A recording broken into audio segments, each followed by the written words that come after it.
सुभद्रा पाई हेबो door to door survey सुभद्रारू वंचित हिताधिकारी खोजिबाकू हेबो डोर टू डोर सर्भे आसंता मार्च 31 रे आवेदन प्रक्रिया को बंद करी सर्भे करिवे सरकार डोर टू डोर जाई 1-to-1 सर्भे करिवे अधिकारी सर्भे सरिबा जाय आवेदन प्रक्रिया को बंद करा जिवो एबे सुधा सुभद्रा रे 1.8 लाख महिला आवेदन करिसेंती सेथिरु 4टी पर्याय रे प्राय 1,20,20,000 महिला को प्रथम किस्ती दिया जिवो आसंता काली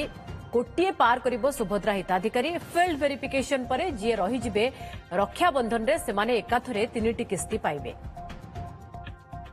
जो माने अप्लाई करिसंती एलिजिबल हिताधिकारी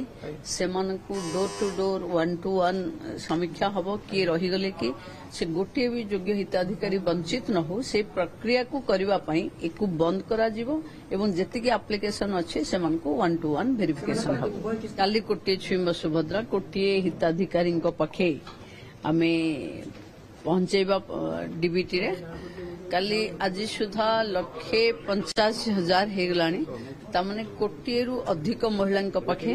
आसंता काली सुभद्रा जोठी जेतिकी एनपीसीआई क्लियरेंस आसीगला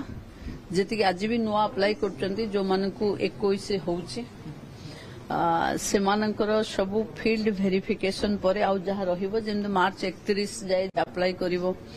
समस्तंकर जो रही जीवो से मानकु पुणी रक्षाबंधन किस्ती रे एका बेले के सबतक मिलिबो 1,08 होउची एप्लिकेशन आमे कोटिएरु अधिक माने 1,20,000 एई पाखा पाखी आमे देई परिबा एथरक सुभद्रा